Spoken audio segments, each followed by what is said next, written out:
Right, hello everyone. Welcome to the Friday Night Live. This week, as per the post, I've got Alex and Lisa from Be Sober. Very pleased to have you here.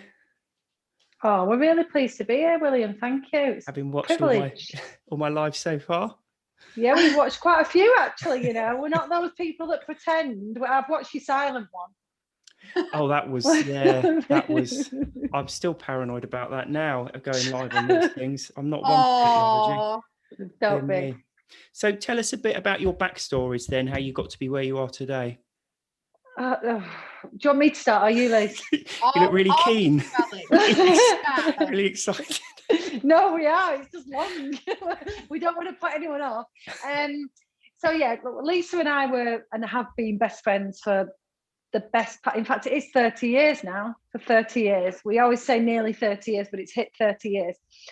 So we met as teenagers. My mum and dad owned and ran pubs. Lisa's mum and stepdad the same, owned and ran pubs. So everything was really centred, the whole social life. My dad was a pub singer and a club singer as well.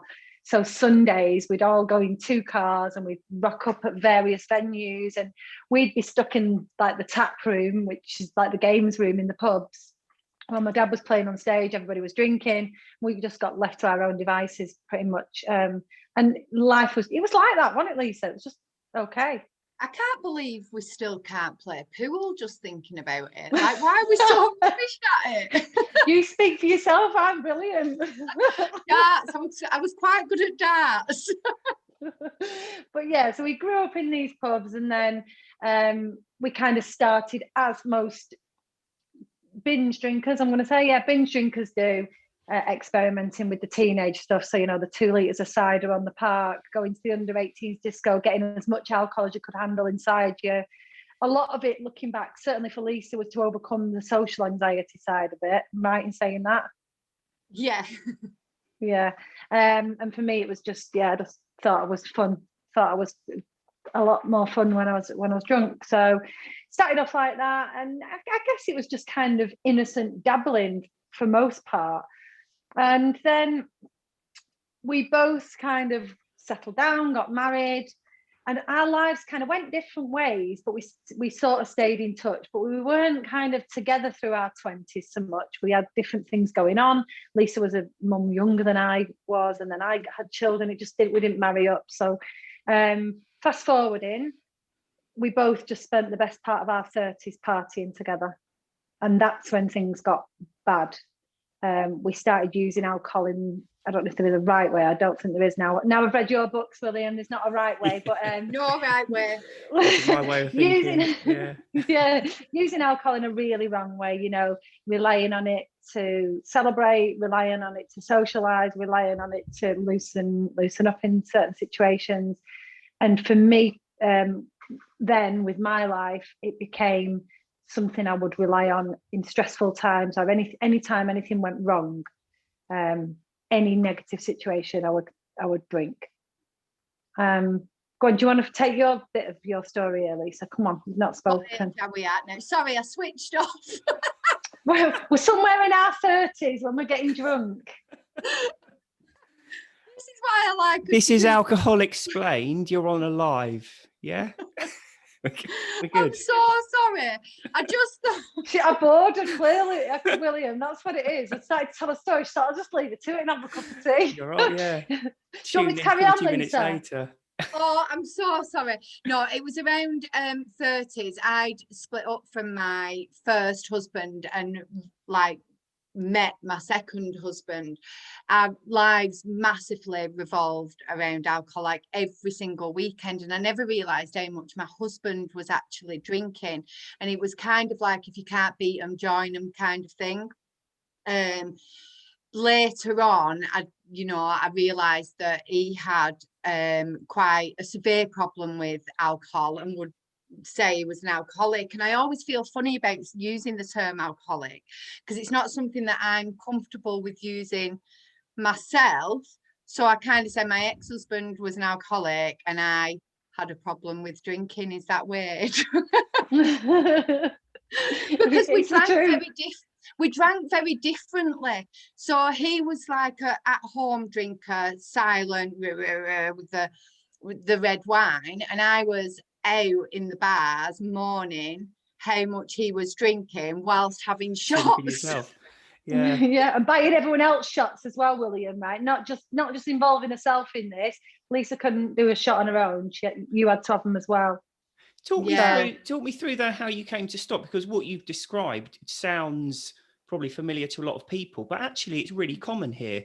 And most people I know who drink are doing exactly the same thing, but the vast majority of them aren't stopping to think something's wrong here. I need to do something about it. So how was that? How did that turn for you? I'd love You to go say first. like there was a plan, but there wasn't. I just got to the point, William. I was so sick and tired of feeling sick and tired. I was like, it had taken over my whole life, like everything had started to revolve around alcohol. And then what it had done is, rather than it just being Fridays and Saturdays, it had crept in then on Sundays, and I was going to like a Sunday club and thinking like, oh, look at this is cool. That they then led into like Was she kitchen frozen? parties. I've got 3 children, and my younger two. Oh, I'd have froze, sorry. Am I back? I think so. I mean, Yeah. yeah. Where was I up to? You're younger too. Right. So my younger 2 teenagers were being quite wild. And instead of showing up and thinking, right, I need to sort this out, I panicked and I didn't know what to do. I was on my own. I'd split up from my husband. The dad wasn't really helping me. And I was going out and like thinking, oh my God, my life's turned upside down. I don't know how to handle it. And then I started drinking a lot more. And it just came to the point, I just thought, I've got to stop.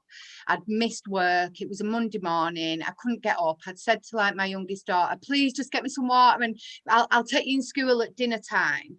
And after I'd said it and I was so ill, I just thought, Lisa, what are you doing?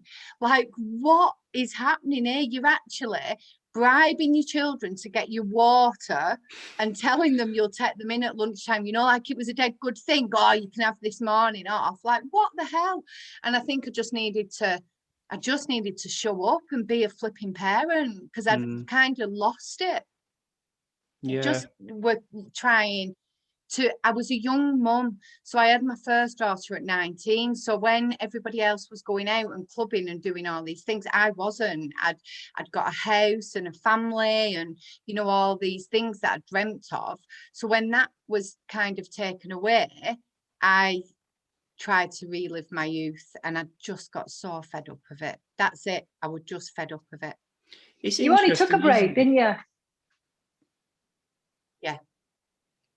Oh yeah. Yeah. I just thought, go on. Sorry, no, we can interrupt each other. Go on. You're after you. No, you go. I was going to say it's quite interesting, because I think for a lot of people, you start to realise there's an issue when something changes and you suddenly realise that you can't sort of keep doing this. And I think what it does is shine a light on the reality of it. Like staying in bed half the day because you're hungover is fine if you haven't got a family. But then when you do, like you, it's sort of, you start to think, actually, this isn't right what I'm doing here. Why should I be losing half a day or a whole day or whatever? Alex, how did you come about trying to stop then, or stopping in the first place? So mine was a bit more sinister than Lisa's. But what happened with me was I was obviously saw Lisa get sober, and I'm going to be dead honest. The thoughts that went through my head when she told me she was sober was, well, oh my God, who am I going to go out with? Like I was mortified, if in honesty. But being the good friend that I am, I said, oh, that's really good, Lisa. Well done. Don't come to my birthday. No, I didn't. I just said, right, yeah, well done. I'm really pleased for you. And she said, I'm taking a 100-day break. So I thought, oh, she'll be back soon. I'll be all right. I can cope without her for 100 days. Meanwhile, my drinking started to spiral out of control. And I was going, I was quite happy actually in life at this point. So married, my 3 children, everything was going quite well. And I was going out a lot with my husband, and we were drinking cocktails and just partying really. And then kind of out of the blue, I started to get, I can only describe myself as bitter and twisted. That's the word. So I was starting, every time I had a drink, I just felt bitter and twisted. And I was going back to my childhood. Now, just to fill in a little gap here, I was a child of an alcoholic, and my dad was, there was a lot of domestic violence in my household and things like that. Now, I'd had counselling for it. I was well past it. My dad had passed away, and he loved me, absolutely, and I loved him. There was no kind of abuse issues or anything. So everything was resolved. But all of a sudden, with no warning, it started to come back and haunt me a little bit. And every time I'd had a drink, I'd get all nasty about it.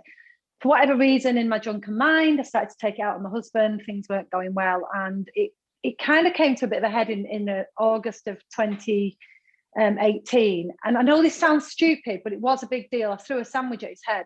And I know it sounds stupid, but it was a massive deal because it had, he just had enough of the way I was behaving. A massive sandwich then. it was a massive sandwich. Rock sandwich or something. Yeah. He was really, really like massively offended by this sandwich, which I know I'm saying making a joke out of now, but it was a big deal. Anyway, he said, the next day he said to me, "You're not going to behave like that. If this doesn't stop, then I don't know what's going to happen to us, because I can't be with somebody who's just so unpredictable." So I said, okay, I'll stop drinking. And I really did mean it. I intended to fully do it. That was it. I was on it. Sorry, so at this point, had you accepted that this was all down to your drinking then? Or did you just see this as like an element that mixed in and obviously wasn't helping? No, I thought he was being unreasonable, but I didn't want to break up with another husband because I'd already had one failed marriage. I just thought he was being unreasonable, and it was him, and he didn't know how to have fun. That's what I thought. And I thought that he was provoking me and I was reacting, and none of that is true, by the way. Now I know, I can see the way it went, but I was convinced that it was a party poop. He didn't want me to have fun, and he just didn't like me the way I was anymore, and it was him that had changed. So I stopped drinking, and then a week later I found out I was pregnant. So of course that was easy for me because I'd been pregnant before and never drunk through pregnancies. So I stopped doing any self-development work. And I told everybody that I'd stopped drinking and didn't tell anyone I was pregnant at the beginning. And yes, 3 months in, I had a miscarriage. And that was the pivotal moment for me. It sent me under, like you wouldn't believe. Straight from the hospital, I went to the pub, and I spent the best part of 6 months drinking solid. Just, daily, day in. Not daily, but it was 4 or 5 times a week. Okay. It was a lot. It was literally lasting Thursday to Tuesday, off Wednesday to Thursday. Starting off the odd drink, but because I was off work sick with what had happened, I was getting away with it. And everybody felt sorry for me. So, I was kind of, I was just getting away with it. And I woke up I was getting better mentally, and I was seeing the doctor for anxiety and various other bits and pieces to do with my mental health. And it probably got to, I didn't have a nice return to work. That was very stressful. I had panic attacks at work. They weren't very understanding. That added to it. And it got to about the May time, and it was my birthday, and Lisa came to my birthday, and it'd been a while since we'd kind of seen each other properly, bar the odd walk or two. And I'd started to question about her lifestyle, and she was so happy and she looked better, and she was quite comfortable around me drinking that day. And she'll tell you, I couldn't get into the swing of my own birthday. I think I had one drink all day because I just couldn't believe that the difference between the way I was drinking and my best friend, who we'd grown up and we were so different. And I just said, I've had enough of this. I want to stop. And she said, you will. And they were your words, weren't they? You will stop. I know you will. I just knew on that day. I remember I felt so much for her. It's like I'd gone over for a birthday, and for me that was like a big event as well, because it was like my best friend's birthday, who I'd always drank with, and I had to go, and I knew it'd be like a drinking event. And I remember like typing in the group, like I was on a Facebook group, like, oh, it's my best friend's birthday, and normally we'd get drunk, and like getting advice off people, because I love Facebook groups for that. That massively helped me in the beginning. But I remember getting to a birthday and having a non-alcoholic beer, and she was questioning me about not drinking, like, do you feel weird? like, do you want one? Do you think? And I was like, no, I'm fine, I don't want one. But she was really inquisitive. And that's why I thought, I know she's not happy with how much she's drinking. You know, when you just know, don't you? And I just knew she weren't happy with how much she was drinking. And she was stuck on a birthday, because that's just what we did. That's what our families did. And it was really just, threw me, yeah. Yeah. And I remember really just thinking, she don't want to be doing this today. And it was weird. And it was about a month later that I had the hangover from hell. And same sort of story then. It goes the same. I woke up Sunday morning. Honestly, I was walking around like the Hunchback of Notre Dame. I was so ill. I'd literally poisoned myself. I couldn't stop vomiting all day. I was so ill. And I just thought, there's got to be more. And I phoned Lisa up and I said, I'm done. I'm actually done. I can't do it anymore. I'm taking a break. And I really, really meant it. And I was yes. It's an interesting one with what you were talking about, how you were becoming sort of more and more irrational, but you don't. I mean, that's part of the problem, isn't it? Isn't it? Because when you're drinking, it throws your emotions completely out of whack. But when you look at it from your perspective, all you know is other people are annoying you and upsetting you. Yeah. So it's really hard for you to judge that actually it's something that's happened to you, that the drug is making your emotions not work properly, which is why you're getting hugely over emotional. But I think the other interesting thing there, I think the dynamic for a lot of people, particularly these days, they're questioning their drinking, but I think they kind of feel at a level that it's something they just have to live with. And I think that's why it's really powerful if you're out like with a friend and that friend has stopped drinking, and they're not sat there moaning because they can't drink and, oh, it's just dry January or whatever, and I can't wait to start again, but actually enjoying themselves. Because if you can enjoy yourself without alcohol, why on earth are you going through all the misery with it?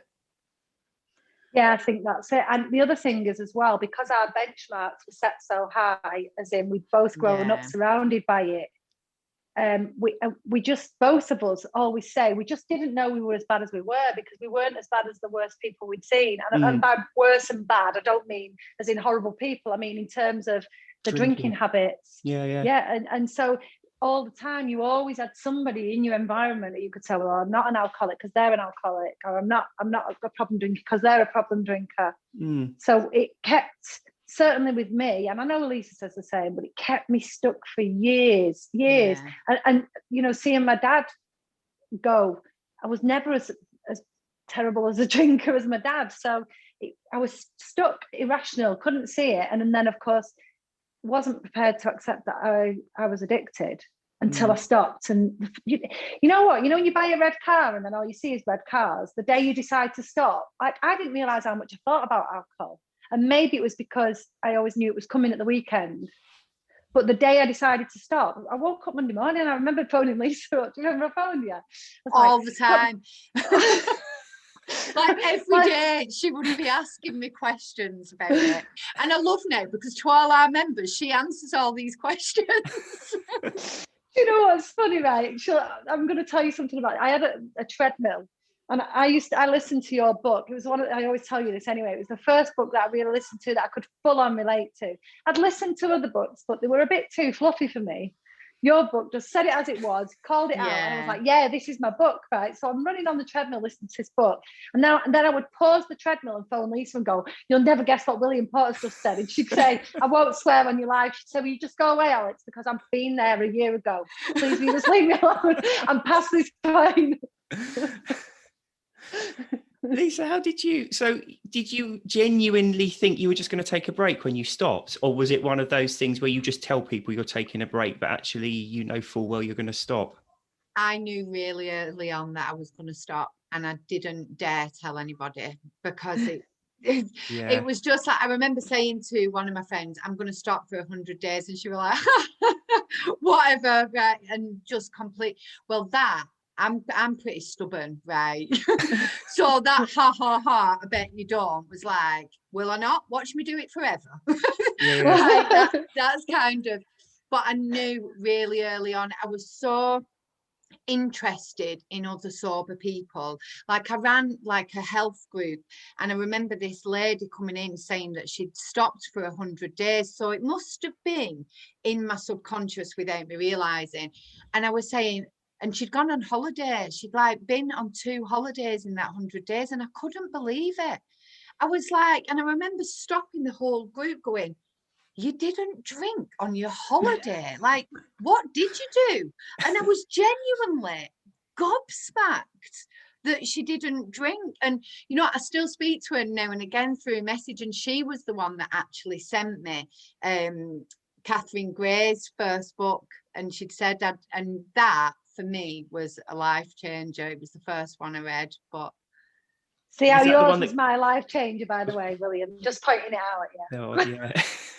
was that like the pivotal moment for you? Was it the Catherine Gray's book then, was it? Was that the thing that kind of changed it? Yeah, because it was the first person, apart from the lady in my group, that I was like, I just got it. And I, you know, like we said, we set the bar. I kept thinking, oh, she's a bit worse than me, Catherine, you know, like, but there was so much of it that I related to. And I couldn't believe that somebody else was like sharing this story. And I was like, oh, that's how I feel. That's happened to me. So I never knew anybody that didn't drink, William. Like Alex said, we were brought up in pubs, and from a very early age, like 13, I was drinking and using it as like, now I know that I had social anxiety, but so from a really young age, I just didn't know sober people.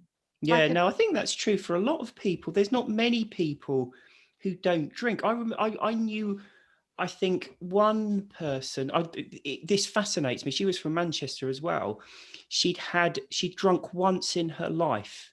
Okay. So, and it wasn't like she'd got really hammered and been ill. She'd had a couple of drinks, didn't like it, and never touched it again. Do you know what? I think there's something in that. It is. How strong a character must you be to just, with all the hype around it, just to drink it and say, you know what, I don't like the taste, I don't like the effects, I'm done, and never touch it again.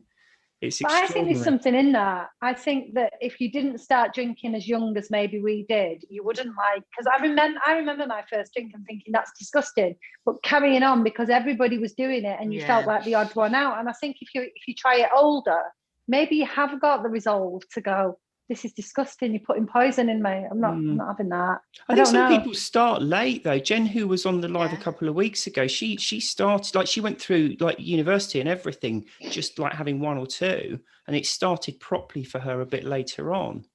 So yeah, it's extraordinary. So talk us through a bit now. So obviously we've got to the point where you've both quit.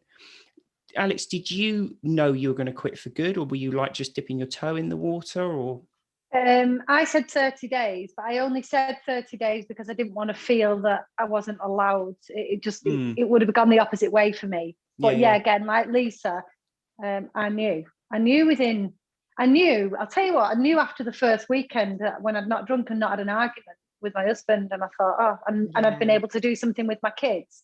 I thought, oh my God, like there's 2 7 o'clocks in a day. There's like, you know, that's when I knew really, really quickly. I was rockier than Lisa in that I had a lot more cravings than Lisa, and wanted to. I'd phone her up and say, oh, I really feel like a drink. Do you think I can moderate? I never did, and I never tried. And thankfully, I had my friend who'd been there and walked the path. Otherwise, maybe I would have had a few fails before I got back on. That's because you'd read a dodgy book to set you off. It must have been. So what kind of stuff do you do now then? Talk to us a bit about Be Sober. Well, it started out as a sober experiment, and without complicating it. Did it start off as it started off as the podcast come first? What was it didn't it? Be Sober came first before anything, but not with me. But then, so like Be Sober started, I met Jo, who's our other founder, and she's fantastic, and I hope she's watching. Actually, I'm looking at like my computer. She is watching. So it started with Joe, and we just wanted to meet like-minded people and have fun. So that's kind of how it started. And then me and Alex, I kind of wanted to do more with it. But like at the time, Joe and Hannah, who it started with, were happy where it was. So then me and Alex kind of then went for the sober experiment. Yeah. And that's when the podcast started. So we've got a mutual friend who I don't even know why we decided to do a podcast. It was literally just let's tell our drunk stories. That's what we actually said. Let's tell our drunk stories. They're really funny. And you never know, someone might listen. So that's how it started. And then one of our mutual friends wrote us some music to do the little jingle bit. And we sat up in the conservatory at my house. And all we had was 20 minutes of content. It was just, we were just going to try it. And I'm not joking, it took us all afternoon, because every time we looked at each other with this mic, we just started laughing at each other. It was just so funny that we were trying to put something out into the world. These two best friends navigating sobriety. Lisa was doing a social group with Be Sober, and we just didn't know what we were doing. So we got this podcast out, and straight away we started to get like emails saying, this is really good, we like it, we love your podcast. So then we said, oh, what we're going to do next. And we decided then at that point to write the sober experiment. And the sober experiment was basically 30 days of sobriety with all the things that had worked for us. And that's where it started. Very quickly, we realised that, well, within a year, we realised Hannah was no longer involved. Joe and Lisa were doing the social side of things of Be Sober Manchester, which was just Manchester.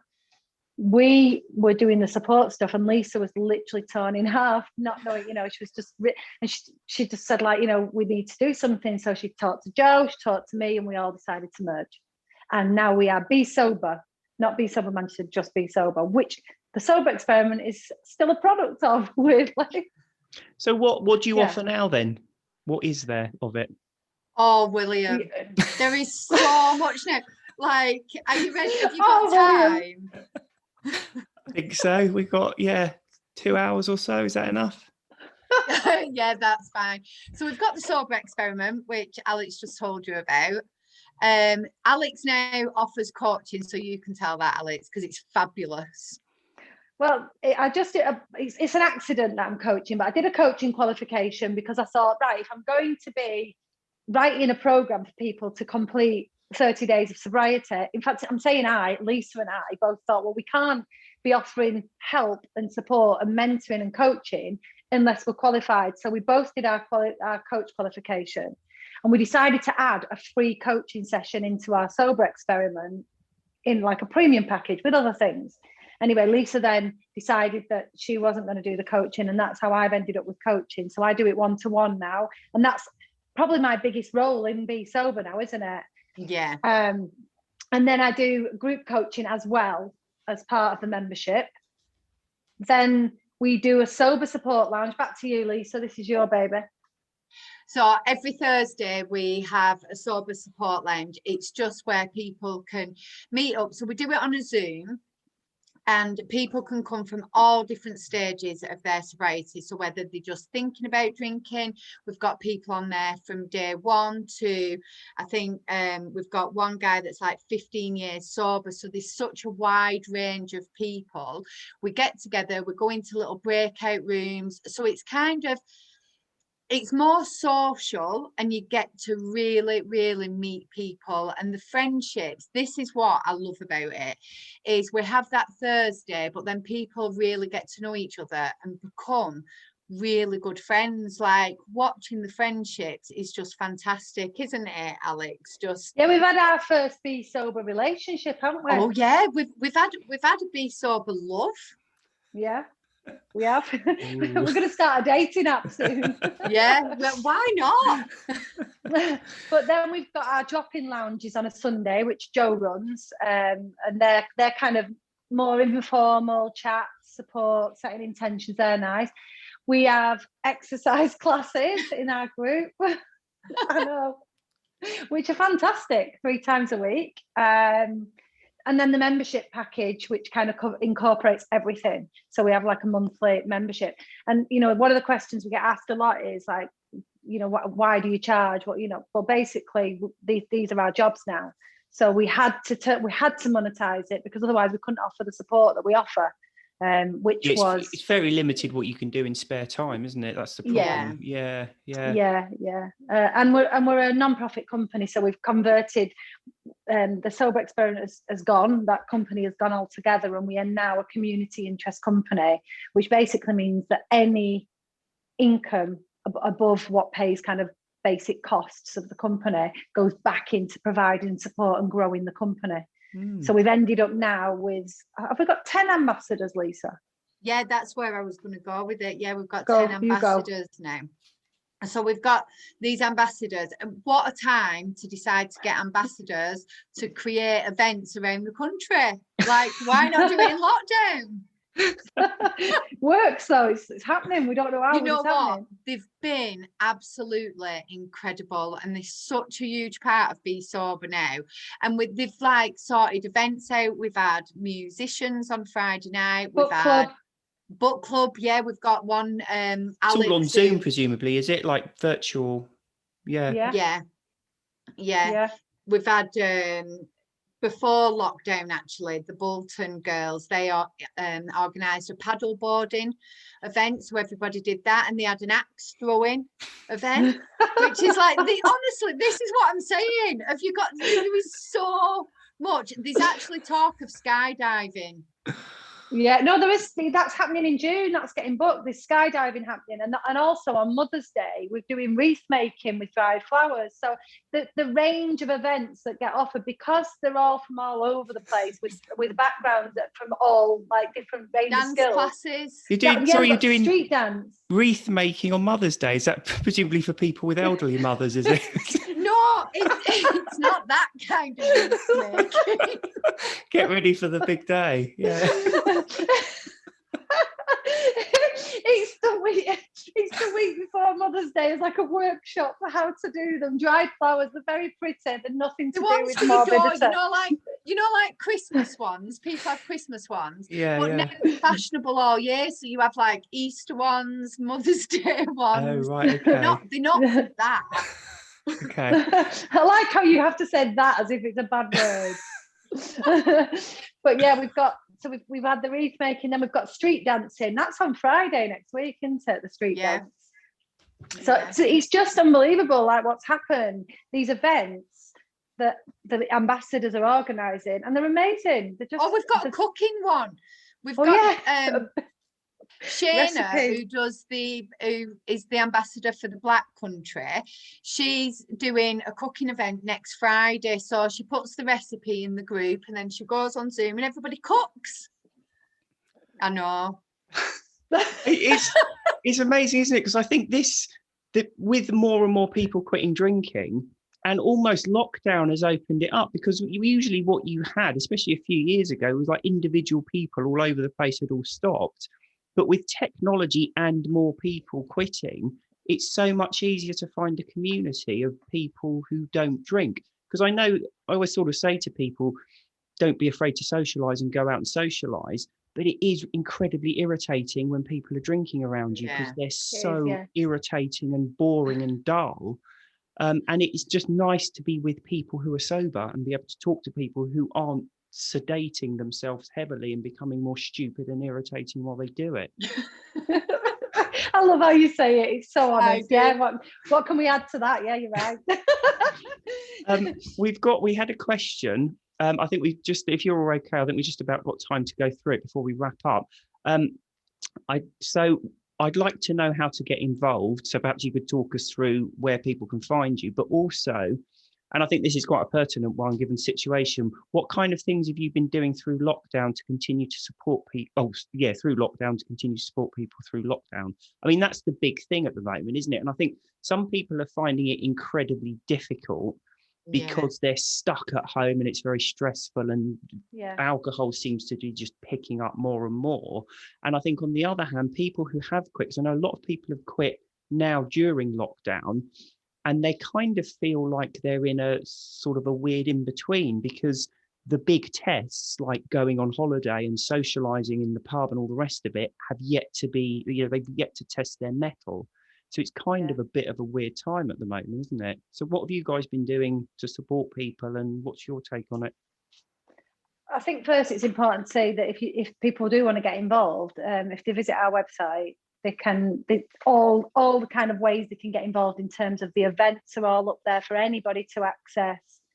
You can become a member, you can do the sober experiment, all of that information is up there on the website, which is besoberofficial.com. Be Sober Official, yeah. besoberofficial.com, yeah. In terms of support, we've got our Be Sober support group, which is a completely free Facebook group. It's smallish. It's got about, I don't know, 700-ish members in there, hasn't it, Lisa? Yeah. But it's a nice community, and the support in there, we go in and do a live every week, and then just the usual, we're supporting in there via peer support and via us, and the ambassadors are all in there. In terms of kind of more targeted support, the things we've been talking about, so like the weekly group coaching that I run, the weekly lounges, the weekly drop-ins, the events, we try to put something on, not every day, but most days, to allow people to stay involved in what we're doing. And the ambassadors are fantastic. They're just so good at keeping it going, aren't they, through lockdown? Yeah, they're amazing. And are you We're looking planning for a more, lot by of the way. events as and when, if lockdown ever ends? Are you getting events? I mean, obviously you mentioned skydiving.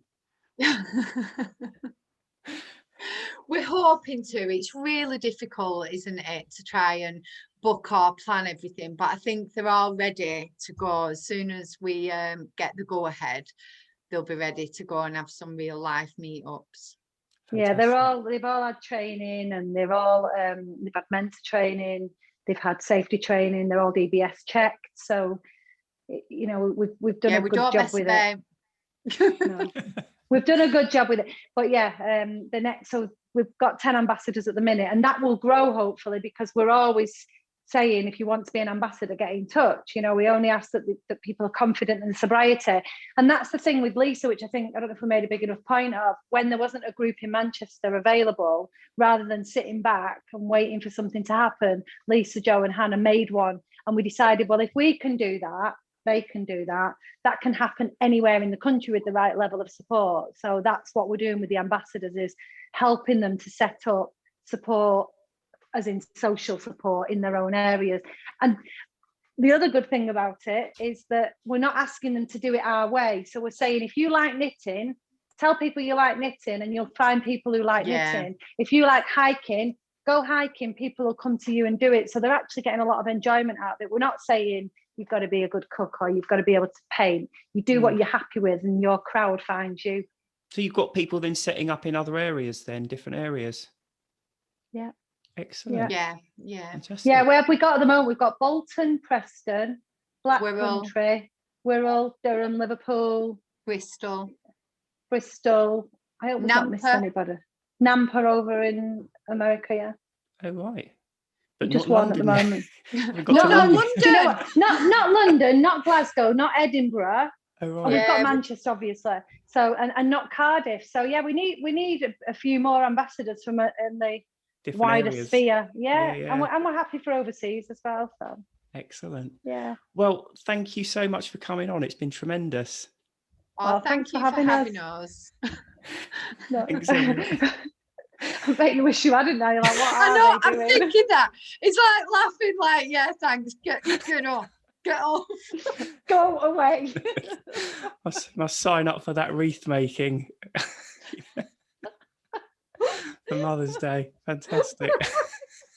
Well, thanks a lot. Have a good weekend, everyone. And I shall see everyone next week. Cheers. Bye.